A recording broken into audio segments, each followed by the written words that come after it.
Know that feeling when the hair on your arms rises for no reason? When a room suddenly feels colder, heavier, like something's watching you? Well, you're not alone. Every day, people head to Reddit to share real encounters they swear weren't just in their heads. We've collected some of the most chilling, most unexplainable, absolutely spine-twisting stories people have ever told online. You might want to leave the lights on for this one. These aren't ghost stories. These are warnings. In an aging, creaky walk-up in Toronto, a young man in his early 20s moved into a 2-bedroom apartment. A few days after settling in, his roommate Mike woke up one morning, accusing him of banging on the wall between their rooms and pacing the apartment at night. But the young man hadn't done a thing. They just shrugged it off. Maybe Mike was dreaming or something. Or maybe the sounds came from the neighbors. No big deal, just old building noises. Except it didn't stop. Night after night, the banging returned. Footsteps echoed through the empty halls. The walls thumped and cracked as if someone, or something, was restless. Then came the smell. Not just any smell. Cheap women's perfume, thick and cloying, mixed with a damp, rotting stench that clung to the air like a shroud. Like old, mildewed clothes dumped on a basement floor next to a litter box left untouched for days. But here's the worst part. Moments before the smell crept in, a sudden suffocating wave of dread would wash over him. A deep, icy warning from somewhere unseen. The kind of fear that roots you to the spot, makes your skin crawl and your heart pound like a drum. Mike could not take it anymore. He left 4 months early, abandoning the lease and the apartment to the young man alone. Alone with the noises, the smells, the fear. Desperate for some peace, the young man moved into Mike's old bedroom. That night, a nightmare ripped through his sleep. A nightmare so vivid, it felt like a walking hell. He saw himself in the dim, grimy bathroom. A jagged shard of glass in his hand. He was cutting his own face, staring deep into a broken mirror, broken only in the nightmare, but the terror was real. After that, the banging got worse. Louder, more violent. The bathtub's hot water roared on full blast with no one near it, flooding the silence like some dark force was washing away sanity itself. And then, one final bone-chilling moment. At 2 a.m., the old analog TV, the kind with the knobs you have to turn, flicked on by itself. Not just on, blasting full volume. The channel? Poltergeist. A movie about ghosts.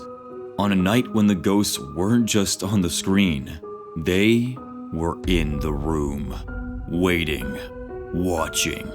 And somewhere deep inside, the young man realized this place didn't want him alive. About 24 years ago, a young woman moved into a townhouse-style apartment with her husband, newly married, expecting their first child. Their unit spanned the second and third floors, directly above the building's management office. The woman downstairs ran the property. She was old, cruel, and rotting from the inside out. The kind of woman whose soul had long since spoiled. She smoked Camel non-filters, one after the other, until the walls of her office turned yellow. She didn't fix things, didn't smile, just sat there steeped in bitterness, hating her tenants more than she hated the mold growing on the ceilings. She made it clear that she didn't want the couple in that unit, said they lied about the pregnancy. She didn't rent to people with children, made offhand remarks about the husband's race. There was a heaviness around her, something that stuck to your skin like filth. After the baby was born, the woman upstairs stayed home full time. The building was freezing, no heat in the winter. She'd beg for help, but got nothing but ashes and attitude. One afternoon, she ran a bath for the baby. The little one, barely 9 months old, sat in a bath seat, splashing and laughing, unaware of the cold seeping through the floors. She placed a space heater on the bathroom counter, away from the water, away from reach. And then it started to move. Not fall, not slide, rock, side to side, as if someone was tilting it, slowly, deliberately. There was no vibration, no breeze, nothing nearby, and that heater was swaying on its own. She froze, and something in her knew. There wasn't time to think or plan, just move. She grabbed the baby seat, lifted it out of the tub, and tossed the baby over to the side of the bathtub, letting him land wet and wailing on the tiled floor. A second later, the heater's cord snapped tight. It launched, hit the shower door, bounced off the tub, slammed into the floor right next to where the baby had landed. It shut off on contact, the auto safety feature. But that wasn't the part that made her blood stop moving. She looked up, and the corner of the bathroom went dark. Not dim, not shadowed, dark. Like the light had been sucked into a vacuum. The air in that space felt wrong, like it had turned solid. No smoke, no broken bulbs, no flickering. But then the smell came. Cigarettes, Camel non-filters, thick enough to choke on. Her lungs burned, eyes watered, but she couldn't see a single trace of smoke in the air. Then she felt it. The hatred. It was standing in the corner, watching. It wasn't just a memory of her. It was her. Or what was left. That same seething contempt, radiating off the wall like a heat from a furnace. Only now, it wanted more than the apartment. It wanted the baby. She grabbed him, still dripping, still crying, and ran downstairs, barefoot and soaked, wrapped in nothing but a towel and terror. She didn't go back up that day. She used diapers from the bag, kept the child wrapped and close. Eyes locked on the staircase. The upstairs felt tainted. Something had changed. And whatever was in that corner hadn't followed them down. But it was still there, waiting. When her husband came home, she told him everything. But when he went upstairs, he found nothing. The heater sat on the counter perfectly still. No smoke, no smelling, no rocking, just silence. He just laughed it off. That night, they heard shouting by the mailboxes downstairs.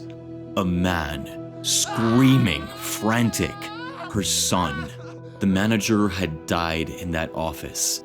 Sometime that afternoon, slumped in her chair, still clutching a Camel non-filter between her fingers.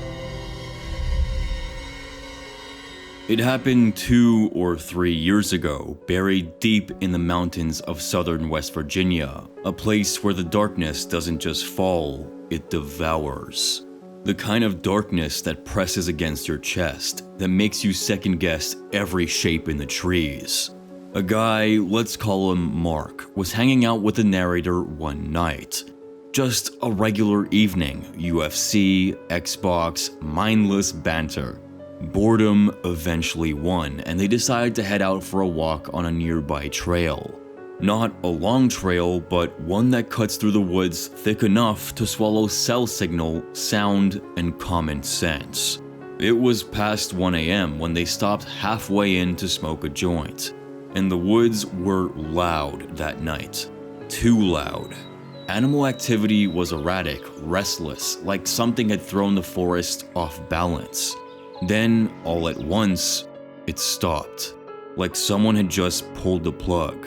And that is when they heard it. A voice. Not a human voice. Not really. Something trying to sound human. Crackly, robotic, stilted, like an old toy with dying batteries and a soul. It was mocking. Not loud, not close, but constant. They ran, no hesitation, full panic, down the trail through the dark, grasping, praying. But the voice, it didn't fade. It didn't chase either, it just stayed. Same volume, same cadence, right there with them as if it were stitched to the back of their necks. Every instinct screamed that they weren't supposed to be there, that something wanted them gone. And just when they thought it was over, 5 minutes from the edge of the woods, almost free, a scream tore through the trees behind them. It wasn't an animal. It wasn't a person. A sound so vicious and violent, it ripped birds from their nests and punched the breath out of their lungs. Not a roar, not a shriek, a scream filled with nothing but hate. That was the moment they knew whatever was out there didn't just want them scared. It wanted them dead. He's only told this story to a handful of people. Most just brush it off.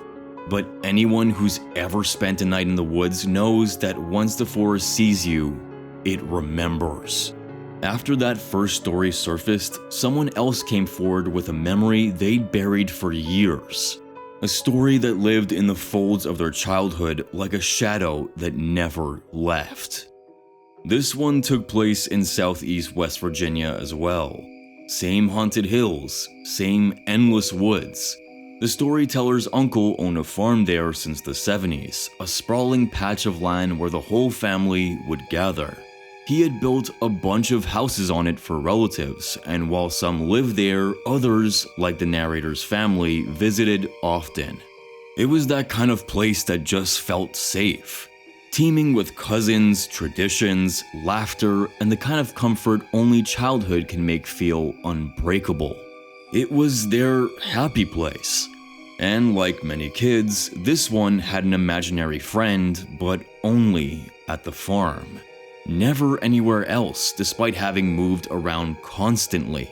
But things shifted after age 5. That's when they got the coveted big kid freedom, the go-ahead to explore the property without an escort. The woods weren't unfamiliar. The uncles hunted there and had even taken them out a few times to see their hunting platforms in the trees. To a child, they were tree houses, secret forts waiting to be rediscovered.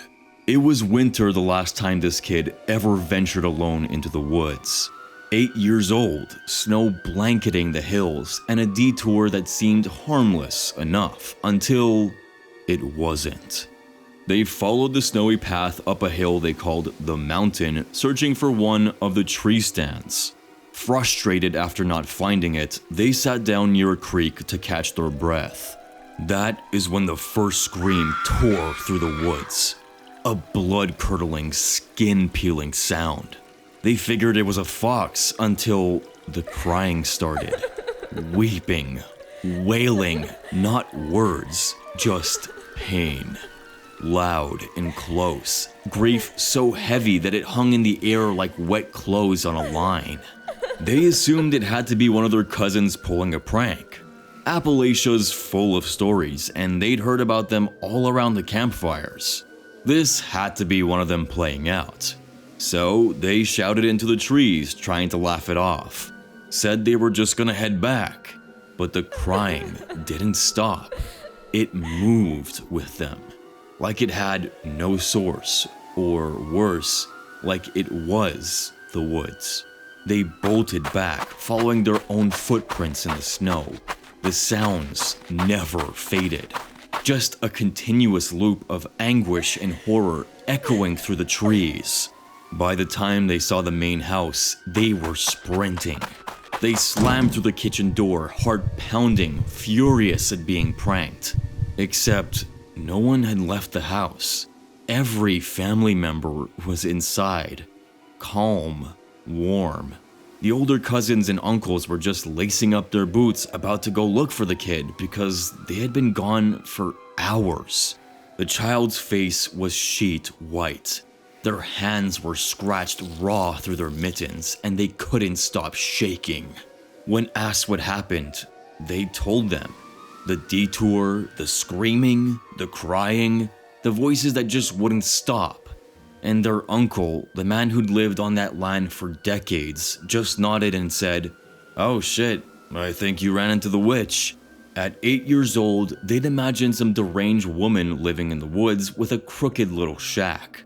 But years later, they realized he wasn't joking. She wasn't some woman in a crooked hut. She was older than the woods. And once you hear her cry, you never walk those trees the same way again. So this brings our stories to a close. What is the creepiest and most unexplainable paranormal experience you've ever had?